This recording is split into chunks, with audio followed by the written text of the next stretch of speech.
Olá, queridos. Bom dia, tudo bom? Como estão? Vamos continuar falando sobre o Renascimento, tá? Foi o objeto de estudo da nossa aula anterior. Disse a vocês também que o Renascimento, o próprio nome já é autoexplicativo, né? Renascer de novo, trazer novas ideias. Lembrando também que o Renascimento ele é um movimento que vem após a Idade Média, né? Também conhecida como Idade das Trevas, por conta de situações muito obscuras que ocorreram naquela época. Então, seguindo o nosso objeto de estudo, meu Deus, como esse suéter me deixou gordo. Vou falar um pouco sobre a arte, certo? Eu disse a vocês também que no período do Renascimento foi um período de grande desenvolvimento científico, tá? A razão ganha espaço, a racionalidade ganha espaço. Discute-se muita coisa em relação à anatomia, geometria, tá? Sobre a própria ciência em si, a anatomia que vão dar novos conceitos para a medicina. Todos esses questionamentos são trazidos para a arte renascentista como uma forma de expressão, certo? Por exemplo, em questão da arte e da ciência, os pintores renascentistas eles buscam fazer uma representação mais fidedigna da realidade, certo? A dimensão, o formato, o tamanho, tudo isso foi levado em consideração porque esses artistas buscavam, na verdade, se expressar tendo por base a ciência, os experimentos, as descobertas. Então, foge muito daquele tradicionalismo presente na idade medieval, compreendem? Tá, pessoal, dentro dessa perspectiva de arte, de pintura, tá? Nós vamos destacar, por exemplo, na pintura nós vamos ter a figura de Giotto, de Sandro Botticelli, de Rafael Sanzio. Então eles já trazem uma nova roupagem para as pinturas. Sabe aquelas pinturas que agora conseguem despertar uma observação mais detalhada? Aquela pintura que você observa e você busca uma compreensão, porque ela te traz um pensamento mais abrangente, né? Entender o que aquele artista quis expressar. Então, todas essas novas estruturas, essas novas formas de vivenciar a época, eles são trazidos para a arte, para a pintura, a técnica, na verdade, uma nova perspectiva de técnica, porque agora você consegue observar, na verdade, um artista que traz uma observação mais aprofundada, certo? Para que quando o espectador, aquela pessoa que for observar a pintura, ele consiga ficar preso, sabe? Por exemplo, ó, por causa essa nova busca se baseando, como eu disse a vocês, em cálculos matemáticos e geométricos, para que fizesse uma representação o mais fiel possível da obra que se pretendia expressar, tá?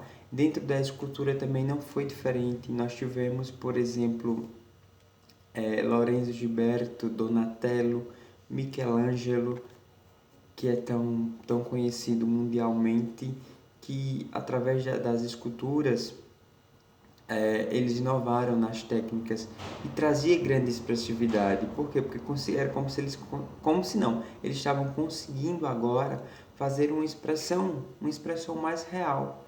Então tudo isso, como eu já disse a vocês, foram ganhos do período do Renascimento, contribuições na verdade desse período, que traz novas perspectivas, novas roupagens, novas discussões, ok? Então, seguindo nessa linha de grandes artistas, preciso conversar com vocês sobre Leonardo da Vinci. Tá? É Leonardo da Vinci. Tem pessoas que falam Leonardo da Vinci. É da Vinci, certo? Ele nasceu numa pequena cidade da Itália. Nascido na pequena cidade italiana de Vinci em 1452. Leonardo, desde a infância, foi um apreciador da natureza. Ele era considerado um dos mais importantes, ele é considerado um dos mais importantes artistas do período do Renascimento. Além das grandes obras, ele traz novas formas da pintura, como por exemplo a técnica de esfumato. O que era essa técnica? Era uma forma de suavizar na hora de fazer a pintura, para que deixe aquele quadro, por exemplo, que era pintado por ele, de uma forma mais gostosa, vamos dizer assim, de se analisar, certo? Porque não era algo muito grotesco, era algo muito delicado, sabe? Quando você observa, não sei se vocês já tiveram a oportunidade de visitar algum museu ou algumas obras de arte, mas quando a gente vai, por exemplo, eu fui em alguns lá em São Paulo, e quando você observa, é muito interessante porque aquela pintura, ela consegue prender a sua atenção, justamente porque ela tem uma expressão muito grande, tá? Então, além de criar novas técnicas no âmbito da pintura, Leonardo da Vinci ele tem conhecimento de arquitetura, de engenharia, de escultura, de música, de matemática. Então, assim, como ele tinha um conhecimento muito vasto, ele consegue fazer representações artísticas muito válidas e muito boas de serem observadas, porque retrata realmente o que o artista quis expressar. Então, isso é de um valor científico, artístico, grandioso, certo, queridos? Olha, ele personalizava o ideal humanista, Da Vinci, tá? De valorização de diferentes áreas do conhecimento e os questionamentos científicos e filosóficos que vinham desde outrora, desde a época da antiguidade, ok? E uma das obras, assim, mundialmente conhecida, que acredito que vocês já devem, inclusive, ter ouvido falar, ou visto em alguma representação, é o quadro da Mona Lisa, tá? Que é esse quadro aqui, tá, gente? Por que o quadro da Mona Lisa ele teve essa repercussão de ordem mundial? Porque nesse quadro ele já usou essas técnicas, como eu disse a vocês, técnica de esfumato, que é uma qualidade de fazer traços mais precisos. Foi pintado com tinta a óleo, que já era uma nova inovação da época. A expressão da Mona Lisa, como por exemplo os olhos, tá? A todo momento que você olha para a Mona Lisa, dá a impressão de que a Mona Lisa está olhando para você. O sorriso dela, tá? Que deixa muitos aspectos sobre o que realmente, de uma forma muito enigmática. Então, assim, é uma pintura, na verdade, renascentista, retrata de forma muito fiel a arte daquela época e até hoje tem uma repercussão grandiosa, tem várias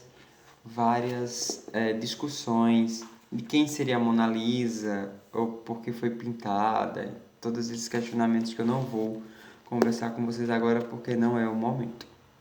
Importante é saber que é uma pintura dele que traz traços do Renascimento, expressões, tá? Uma pintura que você consegue delimitar algumas expressões do ser humano, coisas que outras pinturas não eram capazes de ser possível identificar. Então, observem com muito detalhe a Mona Lisa de Leonardo da Vinci, tá? Ok, agora eu vou seguir falando um pouquinho sobre o cotidiano nas cidades italianas, ou seja, o dia a dia, como acontecia, como era o comportamento da sociedade italiana na época do Renascimento, tá? Olhe, já era, na verdade, uma civilização organizada, eram independentes, na verdade, tinham governos próprios, ou seja, tinham uma estrutura governamental organizada, tá? Tipo, não dependia, na verdade, de uma estrutura política de outras cidades ou de outros países, compreendem? Então havia grande interesse por parte principalmente da nobreza e dos grandes mercadores em investir cada vez mais nas cidades, porque o comércio estava começando a se desenvolver. Então a gente vai começar a ter figuras de igrejas, de praças, de mercados, a forma como foi surgindo toda essa estrutura. São coisas que nós já conhecemos hoje, tá? Por exemplo, quando nós chegamos no centro de uma cidade, é comum o que a gente visualiza a princípio? É uma igreja, é uma praça pública, são todo o comércio. Então agora nós já temos uma estrutura diferenciada da cidade, tá? Da metrópole, vamos dizer assim, como já começava a crescer e ter esse aspecto. Olha, veja bem, eu vou finalizar esse vídeo, eu vou postando e retomo já com o restante do conteúdo, tá? Não saiam daí.